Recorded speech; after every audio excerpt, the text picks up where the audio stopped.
Je pense qu'il faut que nous prenions la possibilité de parler dans la langue de ce pays. Il est nécessaire de construire l'imaginaire de nos enfants, l'imaginaire collectif, avec la langue du pays dans lequel nous nous trouvons. Cela ne veut pas dire que nous renions nos langues d'origine, bien au contraire.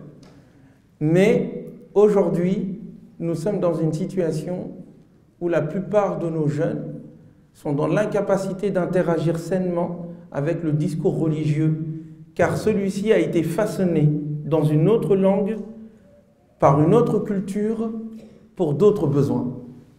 Les alika, vous le voyez même, lorsque les imams font l'effort de faire des traductions en français, on sent tout de suite que même dans la traduction, dans la manière de dire les mots, c'est un autre imaginaire. C'est un imaginaire de là-bas qui essaye de dire les mots en français. Mais ça ne passe pas, parce que ce n'est pas né de l'imaginaire collectif local.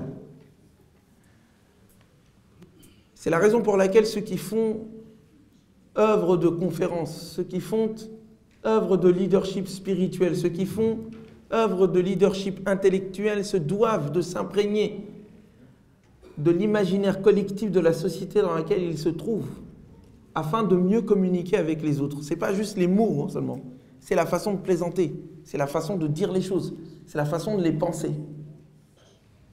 Cette distance-là, c'est ce qui fait qu'il y a une difficulté, de la part des parents de pouvoir communiquer sainement avec leurs propres enfants. Souvent parce que ces parents n'ont pas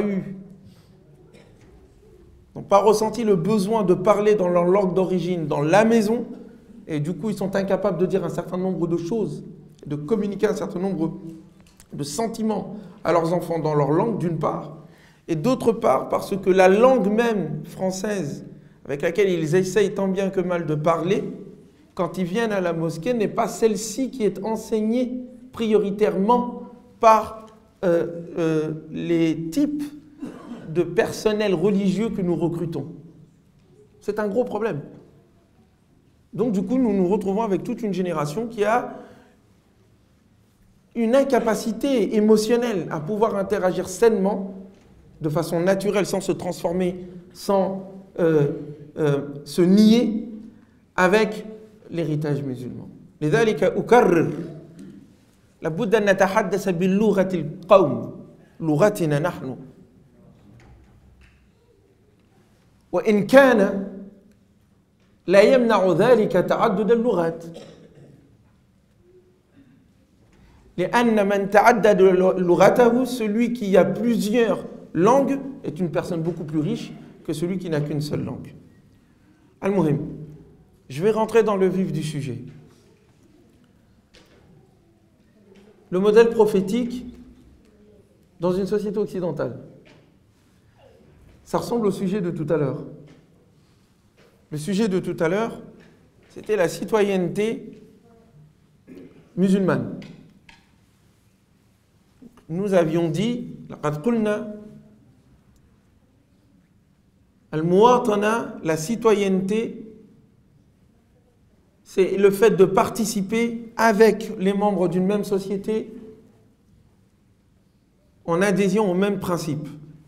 أن نشارك الناس في نفس المجتمع باسم المبادئ المشتركة. Et nous avions dit que normalement, être un musulman, ça ne veut pas dire être soumis. ليس الخضوع ليس الاستسلام بل الإسلام.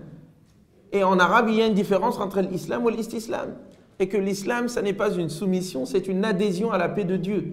Et que Dieu nous demande d'adhérer à lui librement, en des êtres libres, pas en des êtres soumis à l'autorité de quelqu'un.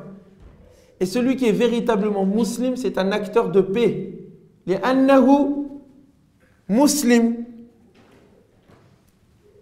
فهو الذي يسلم الناس بيده وبلسانه. C'est celui qui dit la paix par sa main, en disant salut, mais aussi par son attitude. Et que donc celui qui est véritablement musulman ne peut être qu'un meilleur citoyen. C'est ce qu'on a dit tout à l'heure. C'est ce que j'ai à peu près dit en résumé. Maintenant, la question qui est posée, c'est le modèle prophétique dans une société occidentale.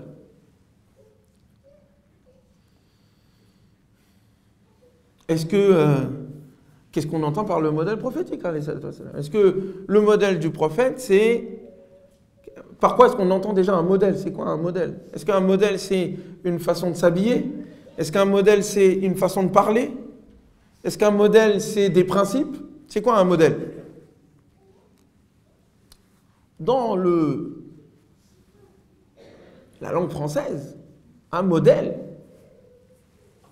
c'est ceux qui incarnent des principes et qui les appliquent, et qui devient un modèle en soi, dans l'application de ces 10 principes. Il y a l'islam, l'adhésion à Dieu, le fait de dire que tous les êtres humains sont des frères, que les hommes et les femmes sont égaux, qu'il y a un jugement dernier, et qu'on rencontrera Allah et il nous récompensera en fonction de ce que nous avons fait, que nous devons croire en tous les prophètes. Ça, ce sont des principes généraux qui sont dans le Coran, et que vous connaissez mieux que moi sans doute. Et il y a la manière d'appliquer ça, qui est donc le modèle. Al-Uswa al-Hasana. Alladhi yukayyifu al-Islam kama yanbaghi fi sulukihi, dans son comportement, dans son attitude. Et donc, nous estimons que le meilleur, celui qui arrive à mieux incarner l'islam, à mieux montrer un modèle d'application de l'islam, parce qu'il peut y avoir plusieurs modèles d'application de l'islam. Il peut y avoir un islam, de pauvres. Il peut y avoir un islam de riches. Il peut y avoir un islam de dictateur. Il peut y avoir un islam d'esclaves. Il peut y avoir un islam de voleurs même. Quoi que c'est contradictoire normalement. Mais ça existe. Quel est le meilleur modèle? C'est ça la question. On a des principes, et puis il y a une manière de le faire. Et on doit voir la manière prophétique d'appliquer l'islam. C'est pour ça que vous voyez à un moment donné, et on va rentrer dans plusieurs détails, Inch'Allah, et on va prendre des exemples sur cette mosquée, par exemple. Est-ce qu'on suit le modèle prophétique? On va prendre exemple sur nous-mêmes en France, dans notre rapport avec le reste de la société. Est-ce qu'on suit le modèle prophétique? Mais il faut déjà qu'on soit d'accord sur ce qu'on entend par le modèle. Par exemple, on a des hadiths où on a le prophète alayhi salatu wassalam, qui corrige un certain nombre de ses compagnons qui ont une certaine attitude, une façon particulière de comprendre l'islam. Il dit non, ça, c'est pas ma sunna. Vous connaissez tous ce hadith mieux que moi. Quand des hommes viennent voir les épouses du prophète, radiallahu anhunna et alayhi salatu wassalam, ils disent comment le prophète il est, comment ils veulent comprendre le modèle, ouais, comme nous. Ils veulent comprendre comment le prophète il est, comment il vit l'islam dans sa vie quotidienne. Quoi de mieux que d'aller questionner ceux qui sont les plus proches, c'est-à-dire ses épouses. Et ils expliquent comment le prophète est, et puis les trois, ils trouvent que c'est peu, il n'en fait pas assez. Déjà, vous voyez qu'il y a un petit souci. Il y a un petit souci. Des gens qui viennent voir un prophète, on explique comment le prophète vient, et ils considèrent que c'est peu. Faut le faire quand même. Très bien. Ils considèrent c'est peu, mais vous verrez que cette attitude-là, on la retrouve chez certains parmi nous aussi. C'est un peu ce que reprochait Allah subhanahu wa ta'ala dans Surat al-Hujurat avec les Bédouins. قُلْ أَتُعَلِّمُونَ اللَّهَ فِي دِينِكُمْ وَاللَّهُ يَعْلَمُ مَا فِي السَّمَاوَاتِ وَالْأَرْضِ.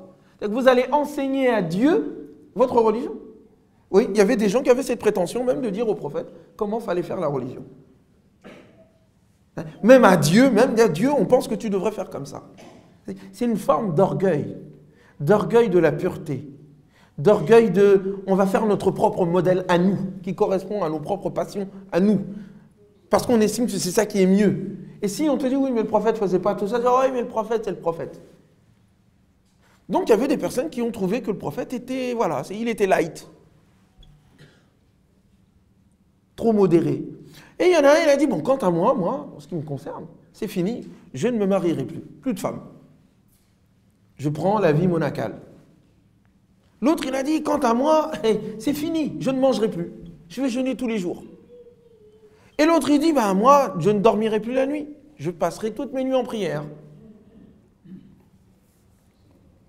Comment tu t'appelles, toi? Majid. Quelqu'un qui prie tous les jours, est-ce que c'est bien ou c'est mal? C'est bien normalement. Pour toi, pour nous tous. Et toi, tu t'appelles comment? Ayman. Ayman, quelqu'un qui jeûne tous les jours, est-ce que c'est bien ou c'est mal? Il fait le ramadan tout le temps. Hein? Bon, toi, tu m'as l'air un peu... Tu as l'air prudent. C'est bien la prudence. C'est bien, il faut hésiter avant de répondre. Ne fais pas comme nous les grands, on répond comme ça sans réfléchir.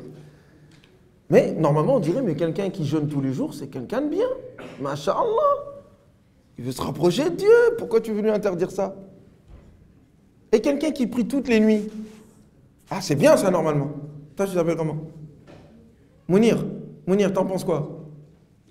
C'est bien. Toutes les nuits, tu es là en train de pleurer jusqu'à ta barbe. Toi, tu n'as pas de barbe, mais elle soit mouillée et tout. Tu vois la sœur, elle est là en foulard, en train de prier tous les jours, tous les jours, tous les jours, tous les jours. Après, elle se réveille à midi, mais oui, il se réveille à midi, mais c'est pas grave. Il priait quand même. C'est bien. Pourtant, le prophète, donc, va entendre ça. An-Nabi yasma' dhalik. Très bien. Yasma' hadha. Et ensuite, il se lève et il parle. Qu'est-ce qu'il va dire? J'ai entendu ça, ça, ça, ça. Sachez que je suis celui qui connaît mieux Dieu et je suis celui qui est le plus proche de lui et qui le craint le plus. Et pourtant, je jeûne et je mange. Je prie et je dors. Et j'épouse les femmes. Je n'ai pas de problème avec les femmes. Et celui qui se détourne, qui ne ressent pas l'envie, qui voit même, n'aime pas ma voix, ma sunna. Sunna ici dans le sens, pas les ahadiths comme nous on est toujours en train d'en parler, non. Dans le sens de la pratique du prophète. Le modèle prophétique, fallait samini, fait pas partie des miens. Si tu veux, tu peux appartenir à quelqu'un d'autre, mais pas à moi. Donc on a un modèle prophétique dans la compréhension de l'islam, qui est une compréhension de l'équilibre.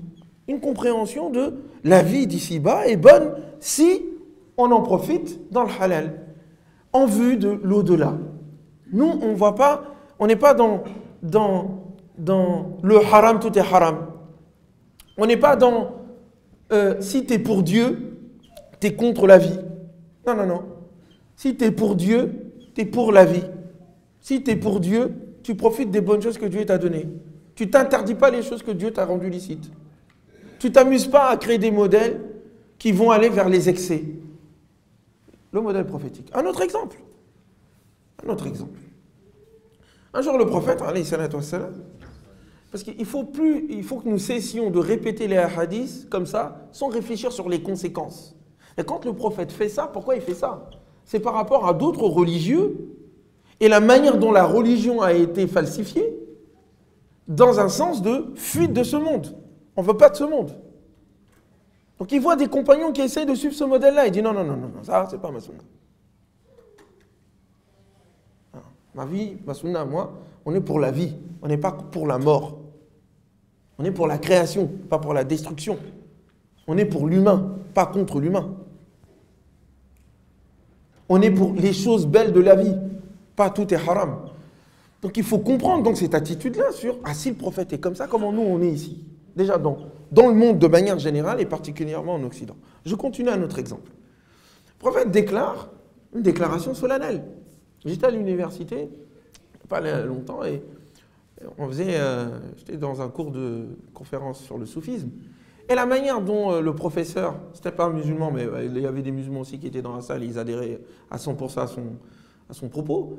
Donc, il présentait un peu le soufisme, un peu l'idéal de ces grands chouyours, comme Al-Wahidi, Ibn al-Mubarak, Ibn Arabi et d'autres encore. Un peu dit, c'était des gens qui disaient, il prenait l'exemple de Al-Wahidi, je crois, ou un autre personnage, j'ai oublié le nom, et c'est pas important. Il disait, je remercie Dieu de ne ressentir rien envers les femmes, comme je ne ressens rien envers un mur. Et il dit, c'est ça le modèle, c'était ça au début. Donc, ils étaient influencés par la vie chrétienne. Puis moi, je l'interroge, je dis, mais ça ne correspond pas à ce que les musulmans eux-mêmes ils ont fait. Les musulmans, à leur époque, au 7e siècle, ils ont conquis le monde. Ils ont construit des villes. Ils ont fondé une civilisation. Si c'était des gens qui n'aimaient pas la vie, ils n'auraient pas fait ce qu'ils avaient fait. Et ça, c'est depuis le prophète lui-même, alayhi salatu wassalam. Vous comprenez? Donc, je l'interromps. Mais lui, quand les autres me disent, oui, mais non, mais vous voyez, parce que plus on est proche de Dieu, plus on doit s'éloigner de la vie. Ah. Donc, je reviens sur le prophète Mohammed, alayhi salatu wassalam. Il fait la déclaration suivante. Hubbiba ilayya, il m'a été donné d'aimer, fi dunya, comme dans votre monde-là, 3 choses. Vous connaissez le hadith, mais on n'y réfléchit pas assez. Souvent, nous, on le présente comme un slogan pour un peu montrer que le prophète, il est cool. Mais on n'est pas conséquent. C'est le problème quand on utilise la religion comme un discours, pas comme une attitude, une conviction. On parle, on n'agit pas. Donc, et on n'agit pas sur nous-mêmes. Pas agir comme ça, sur toi-même. Pas même. Fisouloukik. D'abord. Et il dit, 3 choses m'ont été données d'aimer dans ce monde. Il dit, le parfum. Le prophète aime la bonne odeur. Akramakumullah, j'étais parti faire mes ablutions tout à l'heure en bas là. C'est magnifique. Voilà une mosquée qui sent bon. C'est tellement rare. Hein? Alhamdulillah. Moi, c'est dans les toilettes et dans les et dans les lieux d'ablution que je vois la qualité d'une mosquée. Hein. Si dans ces lieux-là, c'est propre, alhamdulillah, dans le reste, c'est bon. Si là-bas, c'est pas propre, c'est la catastrophe ailleurs. Donc le prophète dit, alayhi salatu wassalam, j'aime le parfum. Imaginez-vous, par rapport au modèle qu'on nous présente d'habitude des religieux, des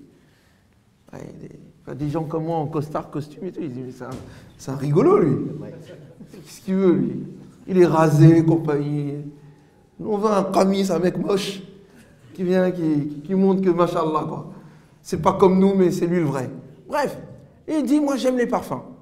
Par rapport au modèle qu'on présentait autour, chez les juifs, chez les chrétiens, chez les idolâtres et autres, c'est une aberration.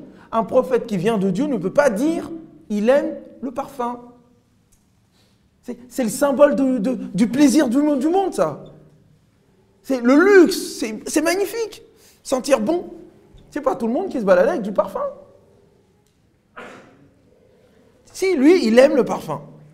Deuxième chose, il dit quoi? Et j'aime les femmes. Je sais que dans nos mosquées, dans nos cultures arabo-africaines, je mets les Africains dedans, mais vous savez qui je vise en réalité, on a du mal à dire ça dans une mosquée. C'est limite, c'est louche. Oui, parce que c'est louche, parce que toi, tu as une vision louche de l'affection qu'on a pour les femmes. Tu vois que le côté bestial, toi. Donc on a un prophète qui affirme, et j'aime les femmes.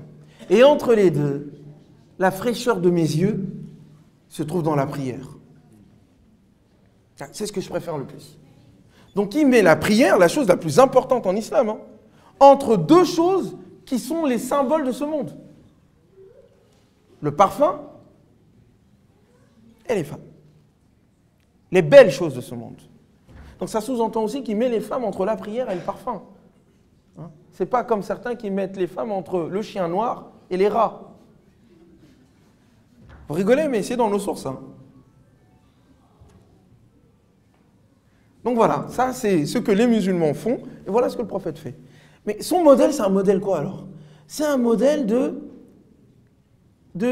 comme le prophète, comme Allah subhanahu wa ta'ala lui dit, قُلْ مَنْ حَرَّمَ زِينَةَ اللَّهِ الَّتِي أَخْرَجَهَا لِعِبَادِهِ. Qui va oser interdire les belles choses que Dieu a sorties pour ses serviteurs? Elles sont pour les croyants dans ce monde-là et au jugement dernier, alors sont exclusivement réservées.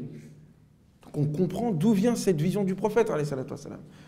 Une vision d'équilibre, une vision de on profite de la vie, bismillah, au nom de Dieu, mais quand c'est au nom de Dieu, on dépasse.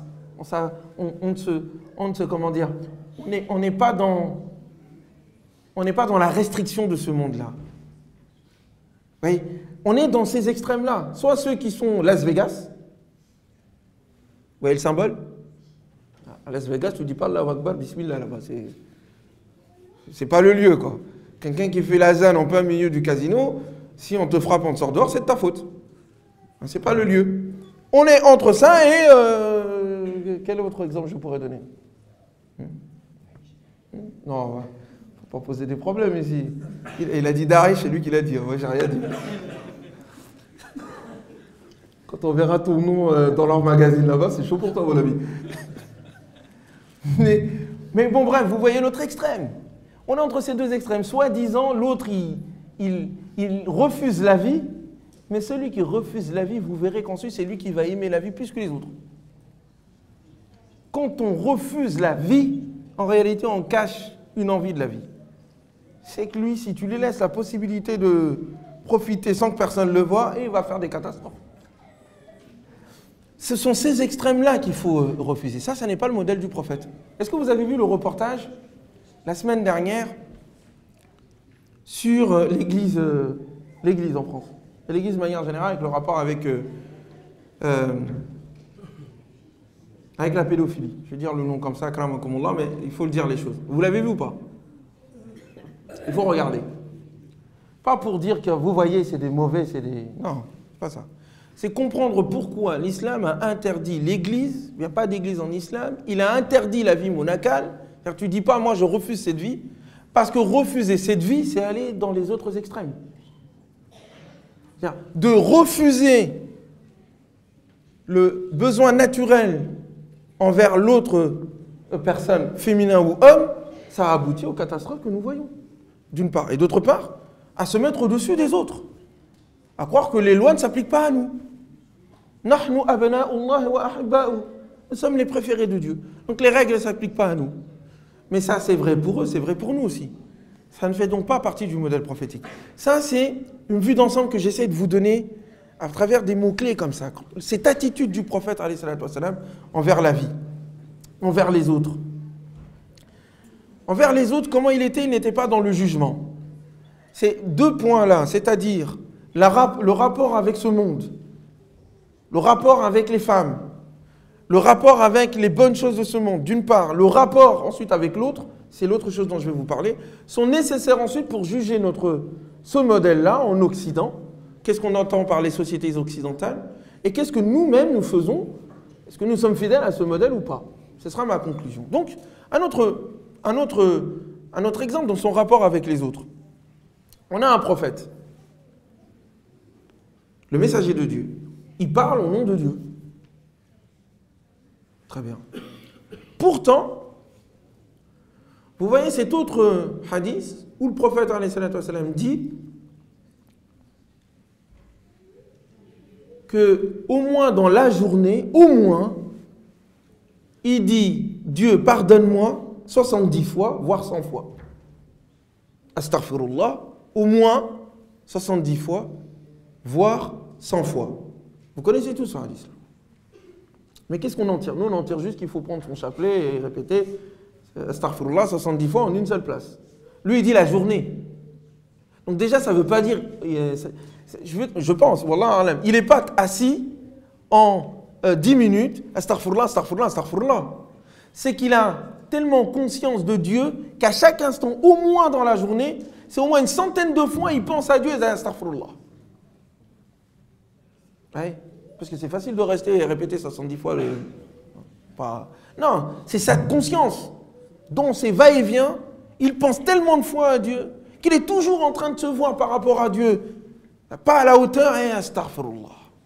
Au moins 70 fois. Donc, vous imaginez la conscience. Mais ce qui m'intéresse ici, dans notre propos, c'est que le prophète, alayhi salatu wassalam, il passait son temps à dire astaghfirullah pour lui-même et à pardonner l'erreur des autres. Donc, il voyait plus ses propres erreurs qu'il ne voyait l'erreur des autres.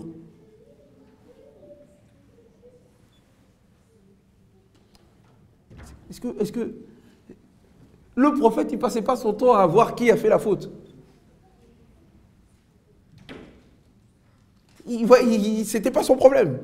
Son problème, c'est comment me corriger moi-même et être meilleur. Et les gens, le voyant faire, ils font la même chose chez eux. Et quand quelqu'un fait une faute, il demande à Dieu de lui pardonner. Il ne le juge pas. Par contre, il est plus sévère envers lui-même qu'envers les autres. C'est un premier élément pour comprendre la relation que le prophète alayhi salatu wassalam avait avec les autres. Musulmans ou pas.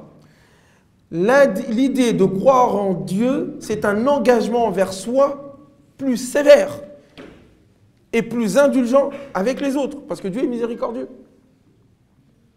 On est plus exigeant envers soi-même et donc plus exigeant avec les autres. Parce que quand tu te regardes toi-même, tu regardes tes défauts, tu sais que tu n'es pas à la hauteur tout le temps. Moi, le premier qui est en train de vous parler.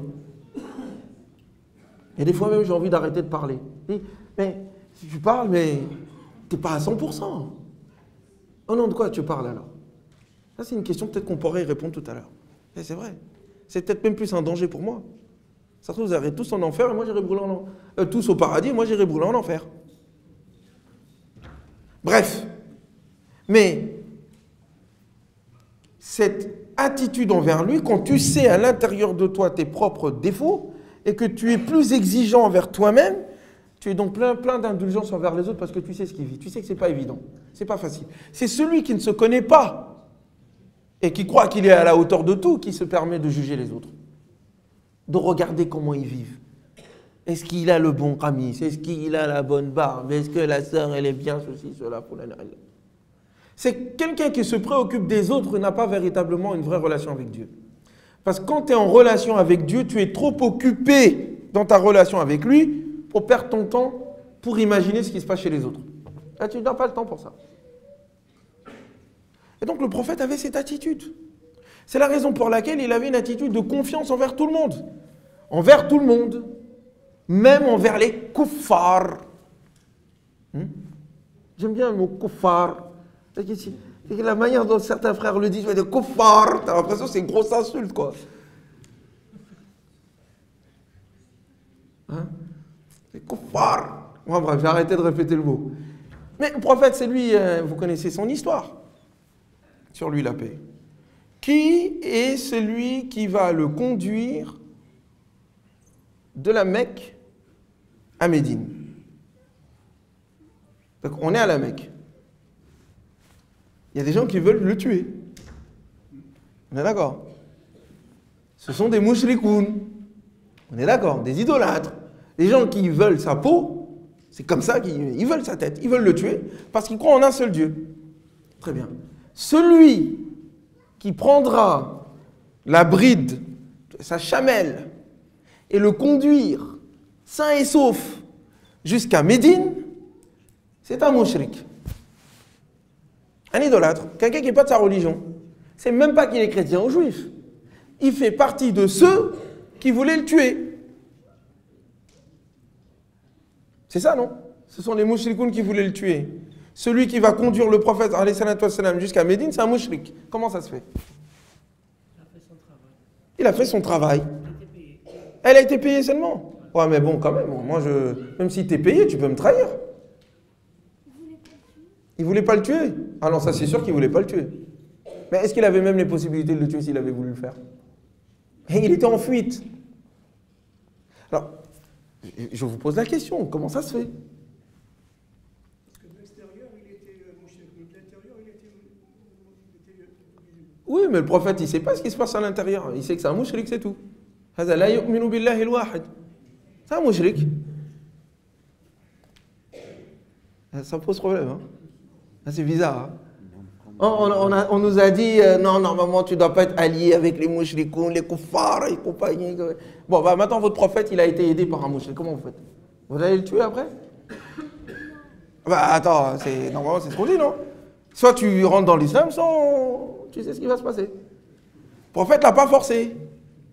Et il lui a fait confiance. Donc, ça veut dire que son rapport avec les gens, ce n'est pas un rapport de préjugés, pas un rapport de haine. C'est un rapport basé sur les qualités. C'est un être humain, c'est quelqu'un de bien. On peut débattre sur le côté religieux. Je vais essayer de le convaincre pour son bien. Mais je ne vais pas le juger, je ne vais pas le condamner. Je ne vais pas le dire, lui, de toute façon, il va aller en enfer. Bien au contraire. Son but, ce n'est pas de dire que les gens vont aller en enfer. Son but, c'était d'inviter les gens à aller au paradis. Et quand il y avait des qualités chez quelqu'un, bah, il savait les reconnaître. Même si ce n'est pas un musulman. Il savait reconnaître la qualité des gens. Voilà, c'est un mouchrik, mais c'est quelqu'un d'honnête. C'est un mouchrik, il connaît bien le chemin. C'est un mouchrik, mais il va nous aider. C'est un mouchrik, mais c'est avant tout un être humain. Mais vous allez me dire, mais non, Ousmane, c'est parce qu'il était faible. C'est à l'époque de la Mecque. Et puis à Médine, quand il sera plus costaud, plus fort, là, voilà, il passera tout le monde au fil de l'épée. Hein, on contraindra tout le monde, c'est le djihad. Il faut que tout le monde devienne musulman. C'est comme ça que l'islam s'est propagé. Donc tu vois, ton islam couscous jambon, tu le mets de côté. D'accord, ok, si tu veux. Puisque pour toi, ce que le prophète a fait à la Mecque, c'est abrogé par ce qu'il aurait fait à Médine, regardons ce qu'il a fait à Médine. Nous sommes pas à Médine. À la 8e année de l'Hégire, il a conquis la Mecque. Des Mécois qui l'ont combattu pendant une vingtaine d'années. Très bien. On a parmi ces Mécois-là une personne qui n'est pas encore musulmane. Elle ne s'est pas convertie. Il ne s'est pas converti. Il dit, j'ai des doutes encore. Laisse-moi le temps de réfléchir. Il dit, donne-moi 2 mois. Il dit, je t'en donne 4. Réfléchis. Et puis ensuite, le prophète sallam demande, c'est un armurier, il lui demande ses armes. Parce que il faut aller combattre d'autres personnes qui sont prêtes à vouloir attaquer la Mecque et le prophète Mohammed. Donc il faut aller répondre à leur attaque avant qu'ils ne se mettent en route. Il envoie un émissaire en lui demandant ses armes. Il lui dit, c'est par la force ou c'est une demande, genre tu me payes. Il dit, non, c'est pas par la force. Je te paye. Ok, vas-y, location. Il aurait pu lui prendre par la force, c'est lui le chef. Très bien. Cette personne-là va accompagner le prophète au combat alors qu'il est encore mouchrik. Et une partie de son armée est fournie par cette personne-là. Alors, pourquoi il n'a pas coupé la tête? Si c'était ça le but. Non, encore une fois, je reviens, c'était le même prophète qui sortait de Médine, qui sortait de la Mecque vers Médine, et c'est le même prophète qui est là. Il n'a pas changé entre-temps. Ce n'est pas un politicien qui change de stratégie en fonction. Non, c'est des principes. Et les principes étaient là depuis le début. Encore une fois, nous avons un rapport de confiance avec les autres. Nous n'avons pas de préjugés envers les autres. Nous faisons confiance en l'être humain, en son intelligence. Et nous accordons confiance à ses capacités, à ses qualités. C'est ce qu'il a fait avec tous ceux qui étaient autour de lui. Par contre, il a demandé à ce qu'on libère les êtres humains. Et je vais finir sur 2 choses dont j'ai parlé tout à l'heure, et je vais le redire ici, pour qu'ensuite on regarde le modèle, comment il s'applique en France, et comment est-ce que nous-mêmes, nous sommes fidèles à ce modèle-là en Occident. Parce que le modèle prophétique, il ne se balade pas tout seul, il se balade à travers nous. Est-ce que nous fondons un véritable modèle fidèle à celui que le prophète sallam a fait? Un modèle universel, normalement. Ce n'est pas un modèle arabe, ce n'est pas un modèle du 7e siècle. C'est un modèle qui doit être universel si c'est le prophète de Dieu. Universellement envoyé pour toute l'humanité. On verra. Donc 2 choses qu'il établit quand il arrive à Médine. Comment on organise la société? Quand il vient déjà à Médine, rappelez-vous, Médine, c'est bien ce que je suis en train de faire. Il y a plein de gens qui disent que je suis contre les hadiths, mais je vous rends compte, je connais plus de hadiths qu'eux. Mais ça ne va pas leur parler, c'est les gens bouchés. Bon, je reviens, je ferme cette parenthèse. C'est une petite pique qui valait rien. Mais c'est pour ça, moi je suis contre ceux qui disent qu'il faut rejeter la sunna. Non, on ne rejette pas la sunna. On rejette les hadiths qui sont faux. Les hadiths qui disent que le prophète est un sanguinaire et qui tuait les gens en souriant. Ah non, ça non. Et tu ne me dis pas, je dois garder le hadith au nom du respect de la sunna. Non, c'est au nom du respect de la sunna qu'il faut rejeter ce hadith-là. Mais les hadiths qui disent, quand le prophète arrive à Médine, le premier discours, la première chose qu'il dit quand il arrive, quand les habitants l'appellent, Ya Rasulallah, qu'est-ce qu'il dit? Obshus salam. Répandez la paix. Wa at'imu ta'am. Et donnez des repas aux pauvres. Distribuez les repas. Wasilul arham. Rendez-vous visite mutuellement. Renforcez les liens familiaux. Wasallu bil-layli wan-nas niyam. Et priez durant la nuit alors que les gens dorment. Tadkhulu jannata rabbikum bisalam. Et vous rentrerez dans le paradis de votre Seigneur en paix. Ah, voilà le premier discours. Tout est là. on répand la paix autour de nous. Comment on fait ça? En distribuant, en faisant en sorte qu'il y ait moins de pauvres, en faisant en sorte qu'il y ait moins de souffrance, de lutter contre la pauvreté. Et ensuite, on continue à renforcer les relations au sein des familles, et plus large encore. Et après, qu'est-ce qu'on fait? Et la nuit, tu pries. C'est pas tu commences par la nuit, tu pries, non. Il a commencé d'abord par le social. Tu es d'abord utile aux hommes, et après la nuit, tu peux te diriger vers Dieu. Subhanahu wa ta'ala. Il continue. Il met en place une constitution. Une constitution, non pas une constitution d'État islamique. Hein? Ça, c'est d'actualité. Je vais avoir des problèmes. Hein. Mais toi et moi, Inch'Allah, on sera ensemble contre eux. Et vous tous, je l'espère. Hein. Ce n'est pas une constitution d'État islamique. C'est une bêtise de la pensée musulmane. Ce n'est pas un État islamique que le prophète met en place. C'est un État de citoyenneté. À un moment donné, il dit les Juifs, et les Juifs de telle tribu, Banu Aouf, les Juifs de telle tribu, de telle tribu, de telle tribu, ainsi que telle tribu parmi lesquelles il y a des mouchrikoun encore qui ne sont pas encore musulmans à Médine. Ils disent nous formons, nous tous, au sein de Médine, une seule et même communauté. Ummatun wahida. C'est un État islamique, ça, dans la vision que certains disent. Mais non. Et il dit les Juifs, ils ont leur propre religion. Ils ont leur propre loi. Les musulmans, ils ont leur propre religion. Ils ont leur propre loi. Mais ils sont des alliés au sein de Médine contre tous ceux qui veulent du mal à Médine. Donc on est ensemble, on a une même armée. Et on dépense l'argent commun ensemble pour défendre Médine. Ensuite, il continue, il dit, et si jamais nous, ils sont les uns les autres des alliés pour la justice. Donc il n'y en a pas un qui commet l'injustice contre l'autre. Si quelqu'un subit une injustice, nous sommes tous solidaires pour lui. Tout ça, c'est dans la constitution de Médine.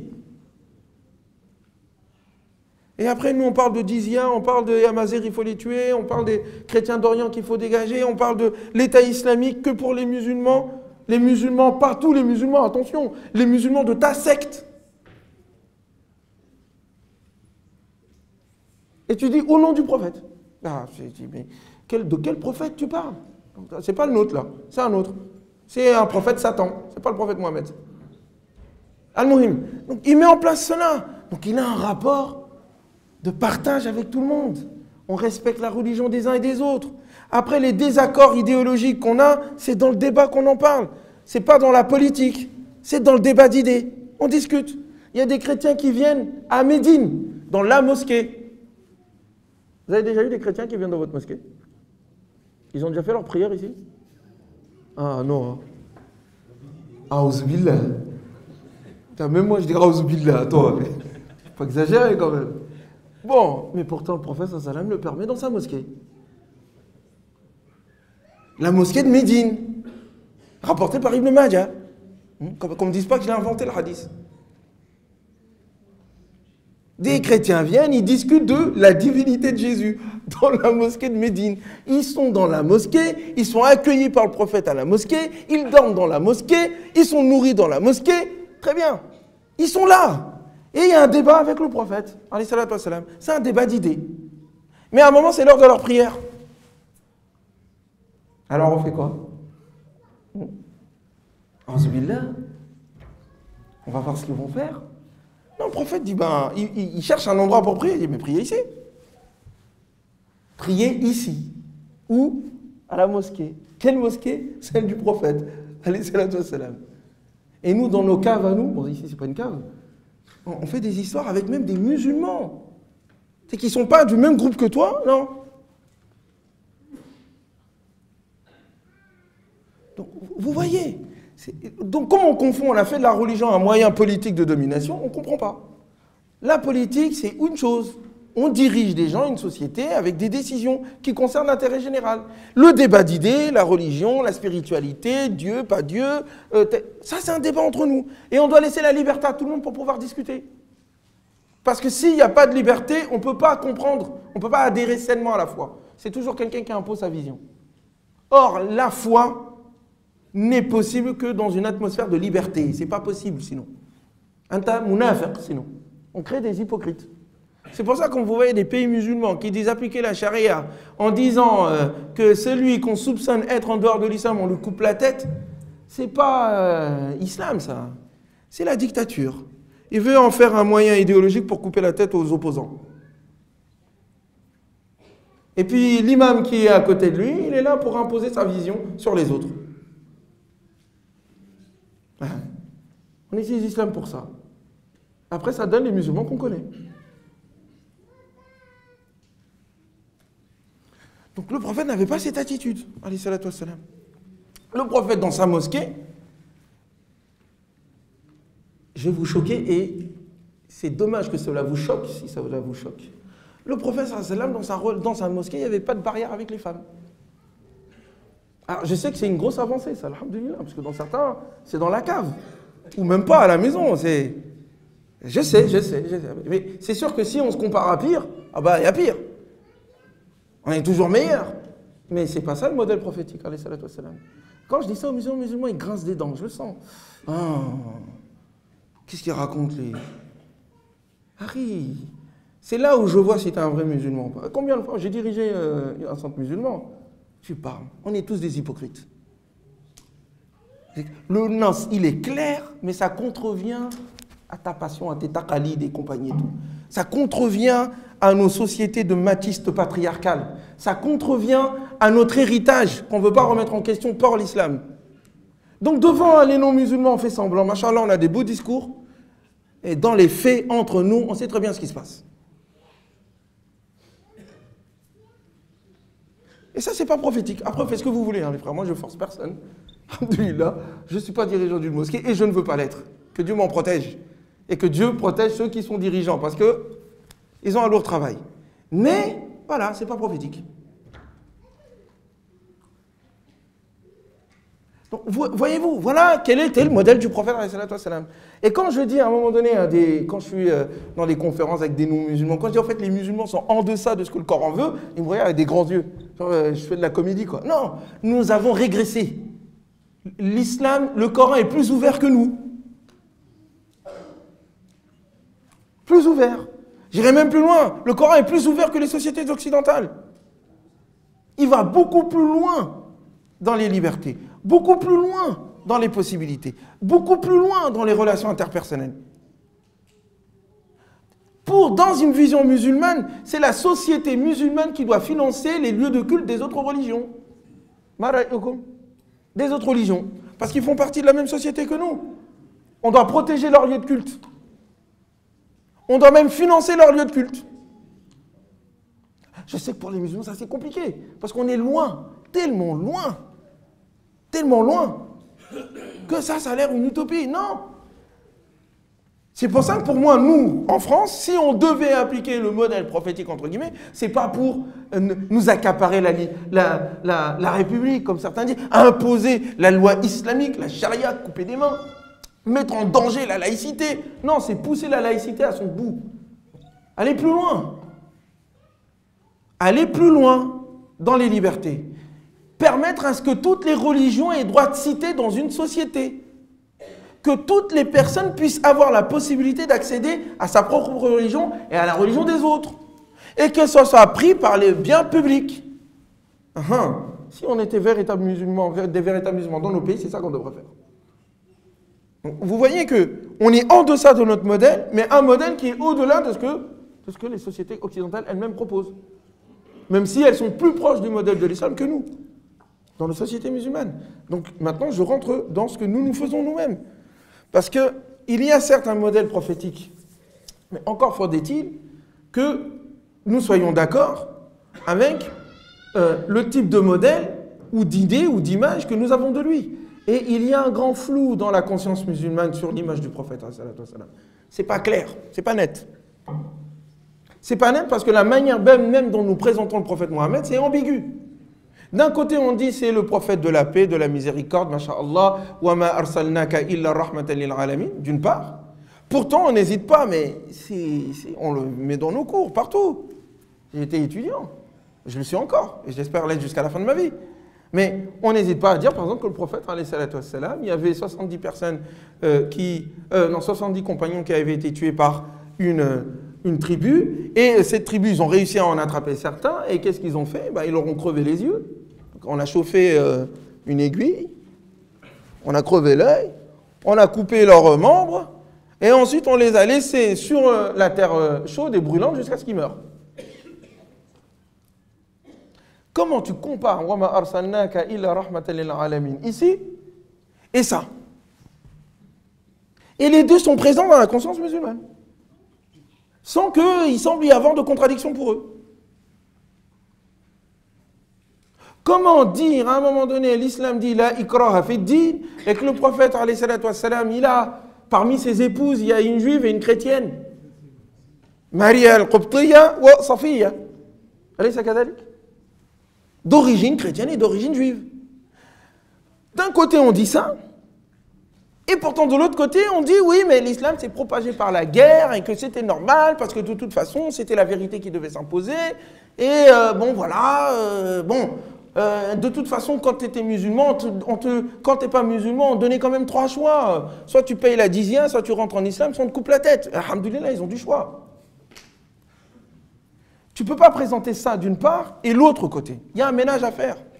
Et c'est ça que certains savants et certaines même personnes qui, prédicateurs qu'ils sont, veulent l'empêcher, en nous faisant passer pour des gens qui voulons déformer l'islam. Non. Donc il y a quel modèle prophétique nous avons? Il y a 2 prophètes qui s'affrontent. Le Mohammed du Coran, alayhi salatu wassalam, et le Mohammed des musulmans qu'ils ont inventé au fil des siècles. Donc, le modèle prophétique en Occident, dans les sociétés occidentales, j'ai envie de dire, quel modèle? De quoi on parle? Il faut faire le tri.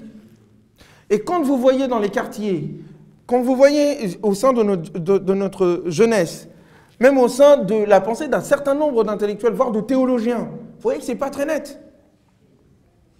Parce qu'on a érigé un modèle prophétique, un islam, érigé en empire contre les autres, qui n'est pas universel, qui défend un camp, qui défend un groupe, qui ne défend pas les principes universels. Et c'est ça qui est diffusé. Donc à partir d'un tel modèle, si vous dites aux gens, dans des sociétés occidentales où la majorité ne croit pas en Dieu, dans ces sociétés occidentales où on dit tout est libre, c'est nous qui caricaturons parce que tout n'est pas libre dans ces sociétés-là. Il y a des principes. Et c'est pour ça que ces sociétés tiennent, même s'il y a des problèmes à droite à gauche, c'est vrai, mais non. C'est solide, parce que c'est fondé sur des principes. Comme le disait Ibn Taymiyyah, il faut citer Ibn Taymiyyah, pas comme Daesh, mais comme le vrai Ibn Taymiyyah, comme lui-même, pour ceux qui l'ont étudié. Ibn Taymiyyah disait, un État musulman injuste n'est pas soutenu par Dieu. Un État non musulman juste est toujours soutenu par Dieu. Le principe, c'est la justice. Le président soit musulman, pas musulman, c'est pas ça qui est important. Ce qui est important, c'est que le régime, est-ce que la société est fondée sur l'égalité, sur la justice? Que les gens prient tous les jours la nuit, ou qu'ils aillent à la mosquée 5 fois par jour, ça ne fait rien du tout, ça, auprès de Dieu. Si la société est fondée sur l'injustice. Donc ceux qui s'amusent à un moment donné, à un coup de bâton de fouet dans les sociétés soi-disant musulmanes, à forcer les gens à aller à la prière et à fermer les rideaux de leurs magasins, soi-disant pour appliquer la charia, ça veut dire applique la charia sur toi-même déjà. Laisse les gens tranquilles. C'est des musulmans comme toi, s'il reste dans son magasin, il va prier, t'inquiète pas. Par contre, va mettre le coup de fouet, si tu veux, sur ton dirigeant, qui vole l'argent du peuple, et qui laisse la pauvreté pulluler dans tous les sens, et qui se laisse corrompre. Va appliquer ça chez lui, pas sur moi. C'est chose que je viens de dire. Mais c'est comme ça qu'il faut traiter nos dirigeants. Tous. Tu prends la responsabilité devant, eh bien tu vas subir la responsabilité après, avec nous. On ne va pas te laisser faire. Mais ça, c'est à condition qu'on soit des sociétés, des musulmans libres, qui avons un véritable modèle prophétique, c'est-à-dire un prophète courageux, pas un prophète dictateur. Je reviens donc encore une fois sur ce qui se passe ici. Il y a la possibilité, je le redis, comme je l'ai dit tout à l'heure, il n'y a pas d'incompatibilité entre l'islam dans ses principes coraniques, si on les comprend bien. C'est-à-dire, tu ne prends pas des bouts de versets comme ça, tu les interprètes comme tu veux. Tu prends tout le Coran. L'islam tel que le Coran le présentait, tel que la sunna du prophète alayhi salatu wassalam l'a appliqué, avec les exemples que je viens de vous donner, et les principes de la modernité. S'il y a un problème, elle est dans la déviance de l'application de la modernité, où ils ont des principes universels qui concernent les droits de l'homme, tous les hommes, et ensuite ils les appliquent de manière à géométrie variable en fonction de t'es noir, t'es blanc, t'es une femme, pas une femme, t'es riche, t'es pauvre. Donc il faut qu'on rappelle à cette société de revenir à être fidèle, à rester fidèle à ces principes et de les accomplir. C'est ça notre rôle. On prend ce qui existe de bien dans nos sociétés occidentales et on rajoute ce qu'il y a de mieux encore. Comme le Coran le dit.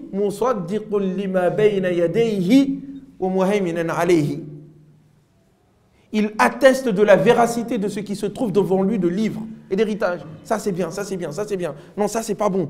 Ça c'est bien, ça c'est pas bon. Et il le domine, il le dépasse en y ajoutant quelque chose d'universel. C'est ça le rôle normalement que nous devons jouer.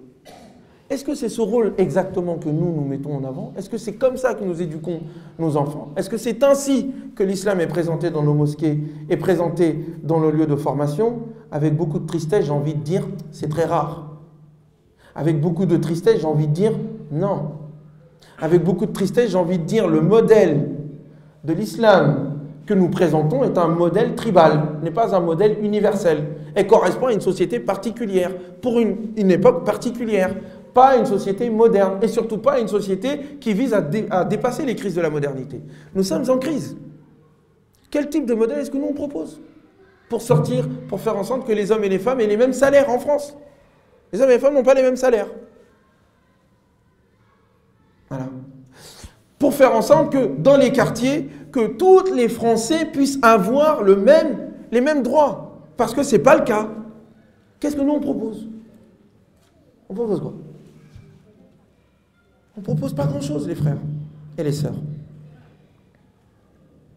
Qu'est-ce qu'on propose comme modèle? Est-ce que nous proposons une société où nous pouvons interagir? J'arrive. Je vais finir dans 5 minutes, comme ça on pourra interagir avec le public.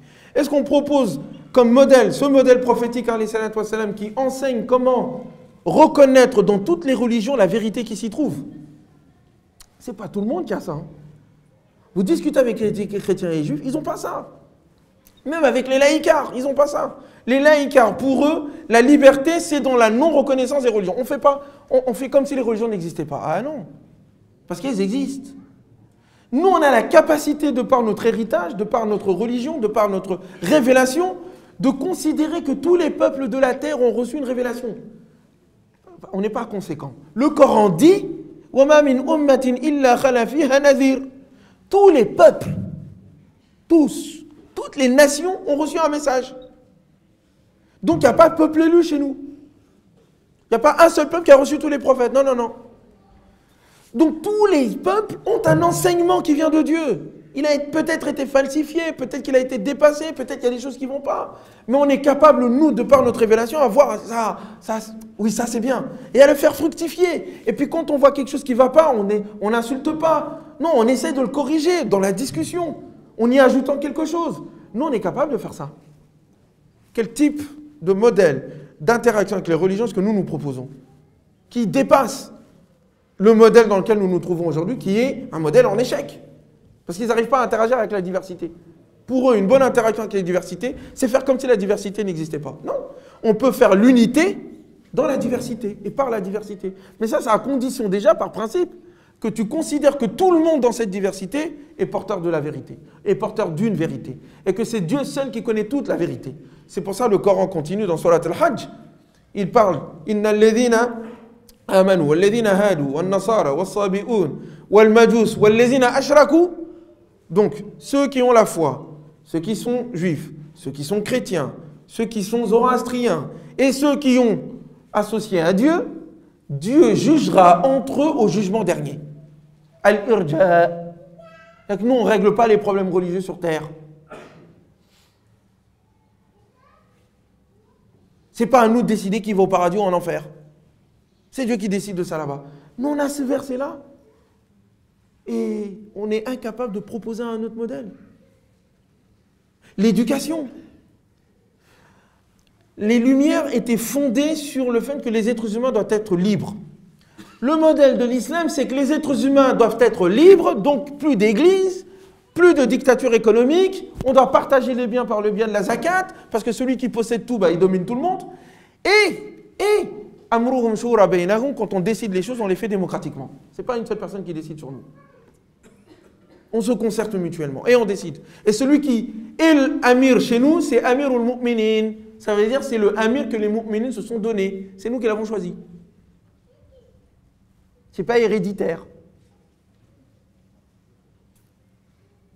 C'est pas héréditaire. C'est nous qui t'avions mis là. Et si on n'est pas content de toi, tu descends, on met quelqu'un d'autre à ta place. Très bien.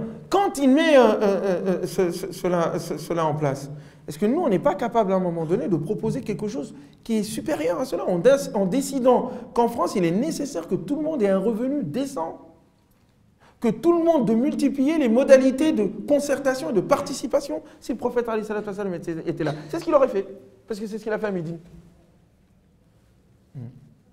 Quel est votre modèle à vous, les chers frères et sœurs? Comment on fait? Qu'est-ce que nous proposons?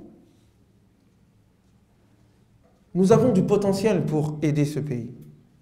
Nous avons une richesse culturelle extraordinaire. Nous sommes des Africains, des Afro-musulmans, des Maghrébins, des Arabes, des Pakistanais, des convertis, des Européens. Nous avons une diversité immense dans cette communauté musulmane. Pourquoi on ne s'en sert pas? Nous avons la capacité de proposer des choses à cette République, qui va dans le sens de la République. Pourquoi on ne le fait pas? Vous voyez? Donc il y a le modèle prophétique, alayhi salatu wassalam, en Occident, il viendrait en costard-cravate, je l'assume. Hein. Le prophète, alayhi salatu wassalam, il s'habillait comme tout le monde. Hein. Que celui qui pense que je mens, il n'a qu'à lire Bukhari, Muslim et les autres hadiths. Le prophète s'habillait comme les autres. D'ailleurs, les Bédouins venaient à un moment donné, ils disaient, il est où Mohammed? Alors qu'il est parmi les gens, hein, qu'ils ne le reconnaissaient pas. Il n'avait pas un habit particulier où on, ah, ça, c'est le prophète Mohammed. Il n'avait pas une place. Comment? Yazkour. Ah, garde-corps. Ah non. Ah non, surtout pas. Ah non, il n'aimait pas ça. Il venait de derrière comme ça, il ne traversait pas toute la salle et se mettre devant comme ça, jamais. Il s'arrêtait là où il y avait la place. Les gens ne le reconnaissaient pas. Ils le reconnaissaient par ses qualités. Ils ne le reconnaissaient pas par ses habits. Les musulmans n'ont pas porté un habit différent quand ils se sont convertis. Et donc les Arabes de l'époque, qui étaient des mouchrikoun, qui s'habillaient comme Abu Lahab et Abu Jahl, quand ils deviennent musulmans, ils ne changent pas d'habit. Donc vous voyez, quand on a à un moment donné des musulmans, qui pour eux leur modèle, c'est la façon de s'habiller, c'est la catastrophe. C'est la catastrophe. C'est qu'on a réduit l'islam à un habit. Un habit. Si c'était si facile que ça de rentrer au paradis, alhamdoulilah, ça se saurait. Et toi, le seul modèle que tu veux montrer, la seule manière pour te distinguer, c'est pas par tes qualités, c'est pas par ton intelligence, c'est pas par ta contribution. Non, mashallah, c'est par la longueur de ta barbe et la taille de ton pantalon au-dessus de tes chevilles. C'est la honte. C'est la honte. Les musulmans, c'est honteux comme on vit. Nos habits ne sont pas les nôtres. Ce qu'on mange, ce n'est pas notre production. Les pays musulmans sont les premiers pays les plus consommateurs au monde. Et pourtant, ce sont ceux qui produisent le moins au monde. Tout ce qu'ils mangent, ça vient de l'extérieur. On leur ferme le robinet, ils meurent tous. Dans mon pays, au Sénégal, il y a du pétrole maintenant. Ils ont trouvé du pétrole. Malheur à nous. Voilà. Les gens qu'on ne faisait pas grand-chose, alors maintenant qu'on a du pétrole, alors là, c'est... Vous rigolez, mais les autres, c'est pire. Les autres, c'est pire. Ils ont des grands buildings, machallah, mais ils ont investi rien du tout dans la connaissance. Le jour où il n'y aura plus de pétrole dans ces pays, ce sera la ruine. Ils vont retourner dans les tentes. Ils investissent dans le brillant et pas dans le brillant. Quelqu'un de brillant. Hein, ils préfèrent les lumières. Bref, mais je reviens par rapport au Sénégal. Ils ont accepté le fait qu'ils puissent toucher, je crois, 5% ou 10%. C'est qu'ils ont accepté. Alhamdoulilah, si on a 10%, on est gentil. C'est la honte. C'est la honte. C'est que tu n'es pas capable de produire ton pétrole. T'es pas capable, vous n'avez pas d'ingénieur, en fait. Vous n'avez pas de technologie. Vous n'avez pas investi dans le savoir. Et pourtant, et je finis là-dessus, nous sommes les premiers consommateurs de discours religieux. Eh ouais. Ah, c'est ça notre truc à nous. Nous, notre modèle, j'ai dit à quelqu'un, il est là l'imam? Il est parti? Bon, c'est bon, je peux me lâcher alors. C'est pas contre lui. Il faut des imams. Mais il ne faut pas trop d'imams. Quelqu'un qui se destine à devenir imam, tu as raté ta vie. C'est pas une vie. L'imam, c'est pas un métier. N'importe quel d'entre nous peut devenir imam. Il suffit de connaître un peu le Coran, tu passes devant et c'est tout. C'est pas un métier, c'est pas une carrière. La vraie carrière, tu deviens physicien, tu deviens ingénieur, tu deviens philosophe, tu deviens bâtisseur, tu produis quelque chose. Et quand tu as du temps, tu viens faire la prière avec les gens. Tu formes les gens. Oui. Mais nous, on a des gens, des métiers, c'est les prédicateurs, c'est leur métier. Prédicateur, je déteste ce mot. Et je ne vais pas détester ceux qui disent que je suis un prédicateur, mais vous n'avez rien compris si vous dites que je suis un prédicateur. Prédication, c'est la pire des choses qui nous sont arrivées. C'est des personnes qui se spécialisent dans le blabla. On est là, on parle. Et on occupe l'esprit des gens. Qala Allah, qala Rasoul, qala Allah, qala Rasoul. Et on invente même des histoires qui n'existent pas. Et on occupe l'esprit des gens au lieu de les forcer, de les pousser à méditer la création, de les pousser à méditer tout ce qui existe de science, de ouvrir leurs esprits. Non, on les met dans un coin, on leur parle pendant 1 heure de temps durant laquelle ils ne réfléchissent pas. Donc on consomme la parole de Dieu, c'est de la consommation, au lieu d'en faire quelque chose qui nous humanise et qui nous rend plus performants, meilleurs, humains. Il vient à l'heure, il travaille bien, il est poli avec les gens. Ce qui rend comme travail, c'est un travail parfait. Excellent. Dans tous les endroits, il va, il essaye d'aider les autres et de s'aider lui-même. Et c'est des relations entre les hommes et les femmes. Et donc on ne se dénigre pas mutuellement. Donc vous comprenez, nous avons un très beau modèle prophétique. Wallahi alladhi la ilaha ghayruhu. Si on suivait ce modèle-là, si on en faisait une éducation qui se boit à partir du lait maternel des mamans, ça se ferait. Mais ça, c'est pas dans le blabla, c'est pas dans la pratique. L'éducation, elle commence déjà dans la manière dont vous parlez à vos enfants, dans la manière dont vous parlez à votre femme et à votre mari. La manière dont, dans la maison, il y a une ambiance de rahma, de miséricorde. Vous prenez le temps de faire le ménage et votre enfant, il vous voit faire le ménage. Alors, quelquefois, c'est dur, c'est pas évident, mais il faut se forcer. C'est dans la manière dont, quand il y a une dispute, il voit comment vous arrivez à régler le problème. Vous ne criez pas dans tous les sens. Vous ne vous engueulez pas devant le petit ou la petite. C'est la façon dont, quand le mari a tort, et quelquefois même quand il a raison, mais que sa femme ne l'a pas compris, il dit « Pardon, excuse-moi ». Ou vice-versa. C'est l'épouse qui vient, et puis vous voyez le mari et l'épouse qui sont en train de se disputer sur « Non, pardonne-moi toi. Non, vas-y, c'est à moi de te pardonner. » Non, ça c'est beau, ça c'est magnifique. Mais voilà, ça commence par là, le modèle prophétique. Ça commence par là. Et donc ça commence par le fait que vous acceptiez à ce que vos femmes, à ce que vos filles puissent épouser les personnes qu'elles aiment.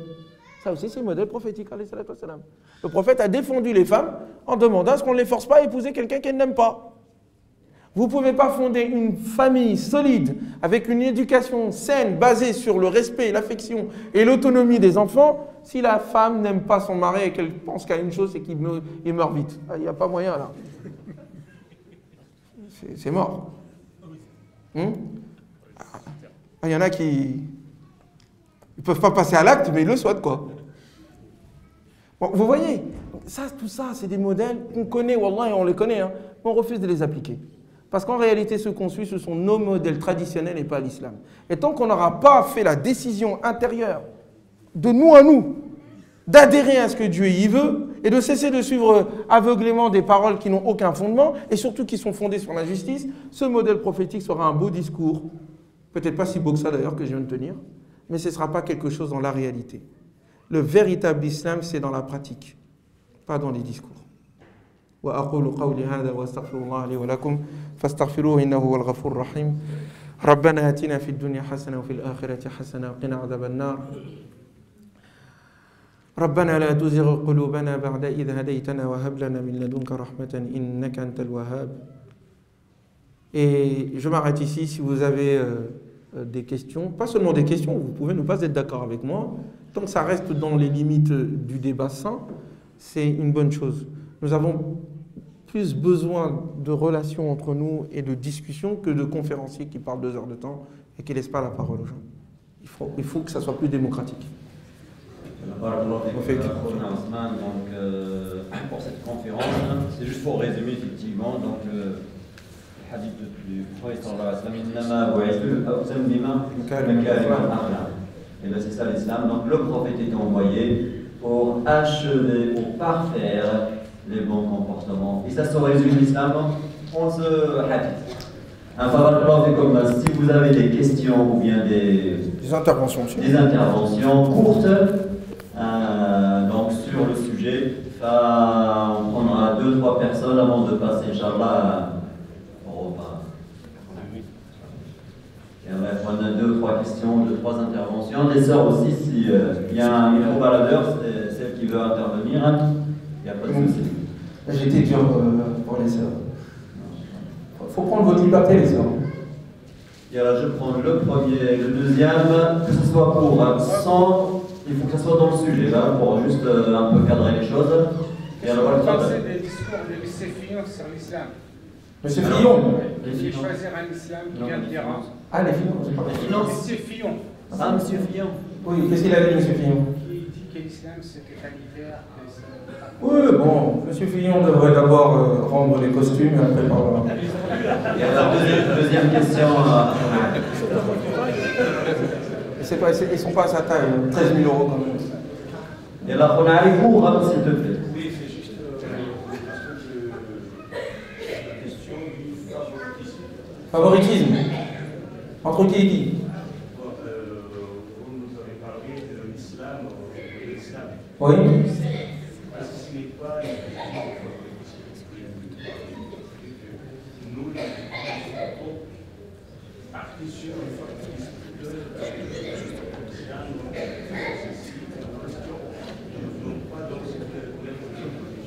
Ah, dans le fait que nous croyons qu'on est meilleur que les autres, et donc on ne reconnaît pas les autres. Favoritisme. Oui. On a subi un peu ce que le Coran reprochait aux autres religions. Les autres religions disaient, si vous ne faites pas partie de notre groupe, vous irez en enfer. Mais, c'est pas ce que le Coran dit.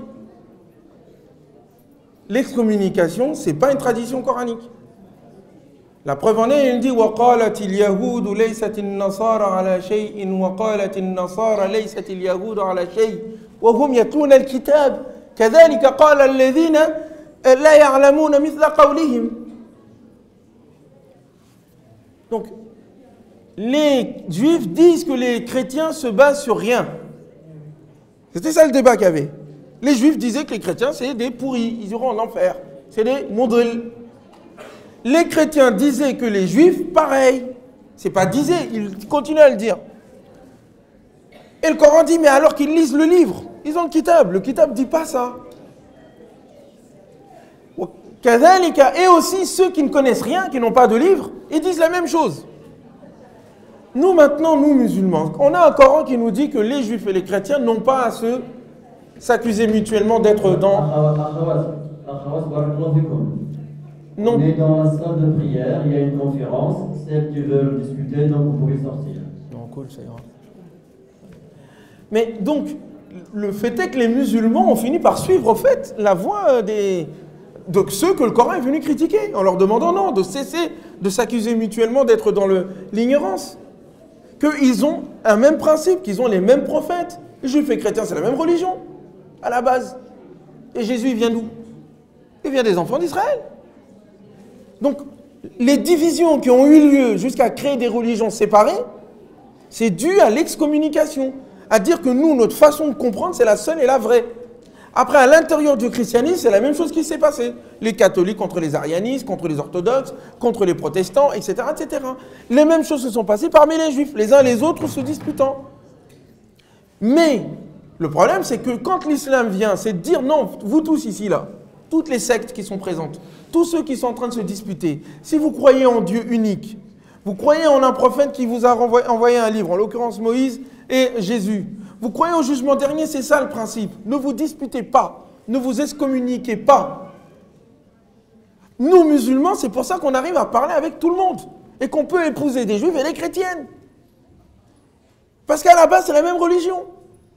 C'est les disputes idéologiques qui les ont divisés. Le problème, c'est qu'on a fait la même chose, nous. Donc déjà, on a coupé les ponts avec les juifs et les chrétiens en disant c'est tous des moudres, ils iront tous en enfer jusqu'au dernier.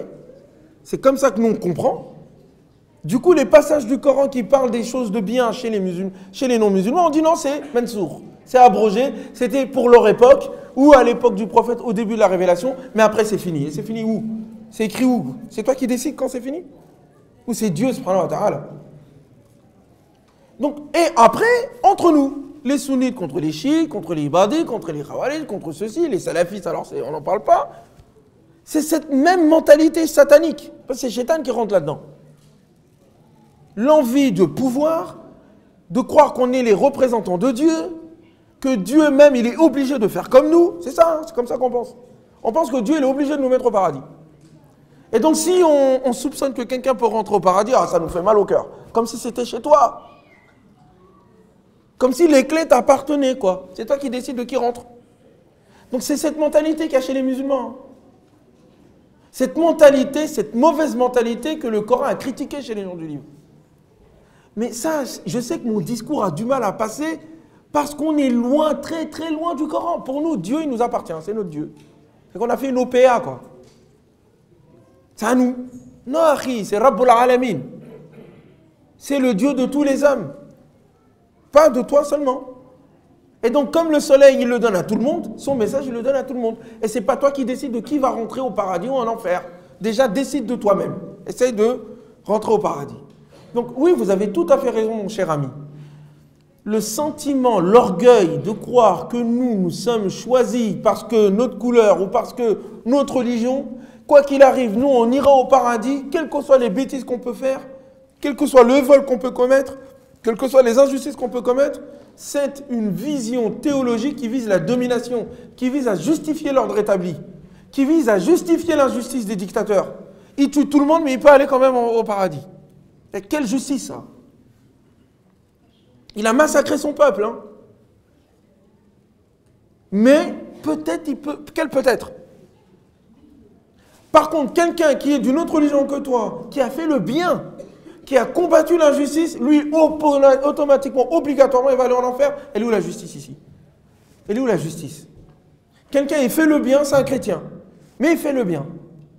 Toi, tu es musulman, mais tu fais le mal, mais comme jamais. Lui, il va en enfer, éternellement, et toi, même si tu vas faire un tour en enfer, parce que tu reconnais quand même que tu as fait des bêtises, mais tu y resteras un peu, et après tu rentreras au paradis. Et où la justice arrive? Mais je demande. Non. Le Coran le dit, c'est lui qui fait le mal. Il sera récompensé, en conséquence. C'est tout. Musulman, pas musulman, c'est pas ça mon problème. La justice divine, elle est impartiale. Elle ne prend pas des partis pris. La preuve en est, voilà tout ce qui nous tombe sur la tête en ce moment. Que les musulmans vivent bien en ce moment, dans le monde. Et pourtant, on continue à dire, nous, on est, machallah, les choisis. On est les élus. On ira au paradis. Voilà. Voilà où on en est. Cher ami, après il y a cher ami là-bas, et cher ami là-bas, et après on s'arrête parce qu'apparemment, il faut aller manger. Ça. Le timing. Ah, le timing surtout. Il y a Inch'Allah il y a d'abord le frère ici, ensuite c'est monsieur là-bas. Deuxième, ensuite Raïs, Inch'Allah, le dernier Raïs. Les recommandations que vous avez proposées, c'est d'être un acteur de bien et de paix. Voilà, de bien et de paix dans ce pays. Et parmi les actions qu'on peut faire, c'est les actions de participation à la démocratie française. Oui. Et donc de participer massivement, s'il le faut, au vote. Qu'est-ce que vous proposez aux musulmans de France comme un choix parmi les personnalités qui sont présentes? Ah non, je ne donnerai pas pour qui il faut voter. Ça, c'est chacun qui doit réfléchir en son âme et conscience. Mais il faut voter. Moi, je ne comprends pas pourquoi les gens s'amusent à dire « je vote pas ». Tu ne vas pas mourir. Voter, tu mets juste une enveloppe. Et ça va avoir des conséquences. Et tu participes au bien.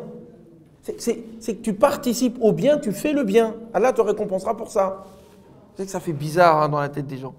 Je vais voter et je vais... Oui, tu participes, tu ordonnes le bien et tu interdis le mal. C'est ça que ça veut dire. Al-amru bil ma'ruf wa nahy 'anil munkar, ça veut dire quoi? C'est une participation sociale. C'est participer à ce que le monde va bien par n'importe quel moyen, par la parole, mais par le vote aussi. Donc on ne peut pas non plus se plaindre du fait qu'il y a des musulmans qui sont maltraités dans ce pays et en même temps dire nous on ne participe pas. Mais moi je voudrais aller plus loin. J'espère que ceux qui partent, ce n'est pas parce qu'ils sont contre le vote. Hein. Vous avez intérêt à aller voter. Hein. Inch'Allah. Mais pour terminer mon propos, bien sûr qu'il faut voter. Mais le fait qu'on pose cette question dans cette communauté, c'est là où je me dis, mais on ira des pâquerettes. La question qu'on doit se poser, c'est pas si on doit voter. La question, c'est est-ce qu'on doit avoir des élus? Eh oui, il faut qu'on ait des élus à l'Assemblée nationale, au conseil municipal. Il faut qu'on ait des maires, il faut qu'on ait des députés. Oui, voilà de quoi il s'agit. Ah, au nom de principes universels, pas juste on vote parce qu'il nous a donné une mosquée. Haramun alaykum hada. Vous vendez votre religion. Parce que j'en connais. Le maire, il vient, je vais vous donner un terrain. Et tout le monde vote. T'as pas voté, t'as vendu la religion. T'as vendu la religion. Contre un siège. Non, c'est les principes. La mosquée, on peut l'avoir tout seul. Avec non d'argent si on est des hommes. Voilà, bon, apparemment, il n'y a pas beaucoup de temps. Je ne sais pas si on peut prendre une question courte et puis j'essaierai de faire une réponse courte. Ça sera résumé. Si tu peux répondre en 1 minute à chacun. Ah, c'est possible. Il y a la relance. Là, il y a le cas. On dire là.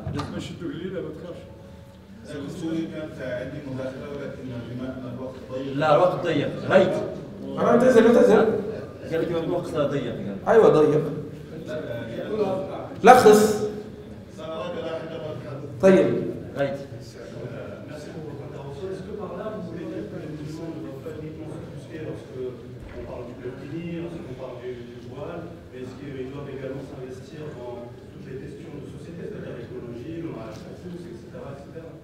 Oui. Bon, pour moi, le mariage pour tous n'est pas une question de société. Ce n'est pas la priorité à mes yeux. Mais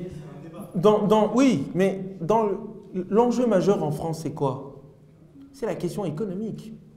C'est là où tout se bloque. Il y a une religion néolibérale qui bloque toutes les possibilités d'évolution des gens. Le chômage, c'est dû à cette politique-là. Le type d'éducation que nous avons, c'est dû à cette politique-là. Ça influe même, ça pollue même les principes et les relations que nous avons entre nous. C'est des relations d'argent et de consommation. Donc c'est sur ces choses-là profondes, quelle vision de l'homme est-ce que nous proposons? Quel type de relation nous proposons avec la création? Pas une écologie de catastrophe. Faisons attention, on va mourir bientôt. Mais non, même si tout allait bien, on doit avoir du respect envers la création parce que c'est la création de Dieu. Un partage des richesses plus efficace. Un investissement dans l'humain, dans l'éducation. Oui, quel type de relation, quel type de vision de l'homme et de Dieu est-ce que nous avons? Voilà notre plus-value. Le problème de l'Occident, Nietzsche l'a bien défini. C'est leur problème avec Dieu. Dieu est mort chez eux, comme ils disent. Mais le problème, c'est que Dieu est mort, les autres sont morts aussi. Les êtres humains sont en train de mourir.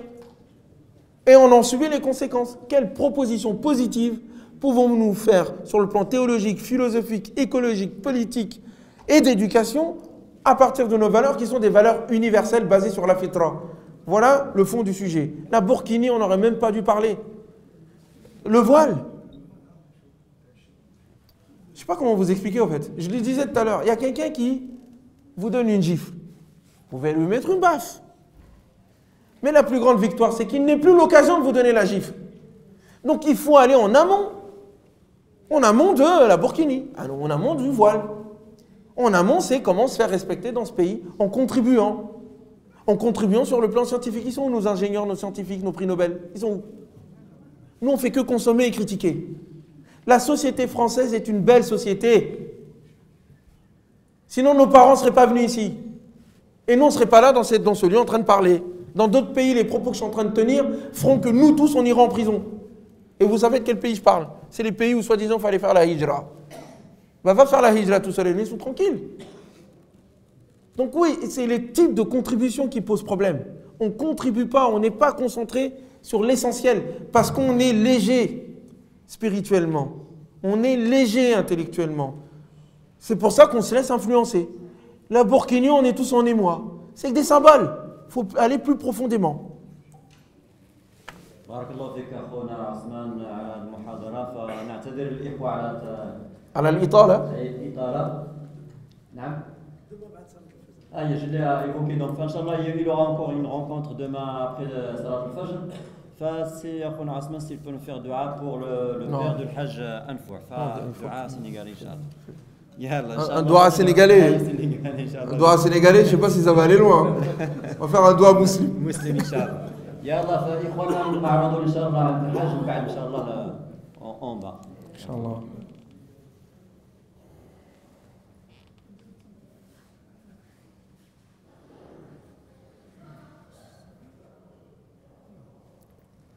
اللهم اهدنا فيمن هديت وعافنا فيمن عافيت وتولنا يا ربنا فيمن توليت اغفر لنا ذنوبنا كفر عنا سيئاتنا واستر عيوبنا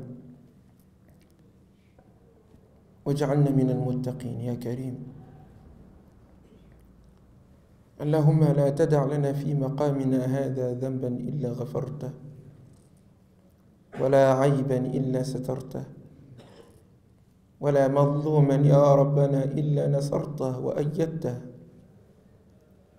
اللهم اهدنا الصراط المستقيم صراط الذين أنعمت عليهم من النبيين والصالحين. اللهم يا ربنا ارحم أمواتنا اللهم ارحم أمواتنا وأدخلهم الجنة يا كريم واجعلنا من بعدهم من السابقين الأولين في الإسلام. Ya Allah, tu es notre ami dans ce monde et dans l'autre. Tu es notre soutien. Fais que nous nous en souvenions. Seigneur, nous sommes faibles.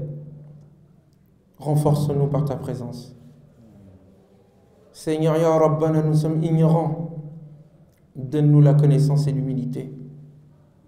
Fais que les gens de cette mosquée soient emplis de miséricorde dans leur vie et dans l'autre. Aide toutes celles et ceux qui participent à cet édifice à être des gens de bien dans cette société.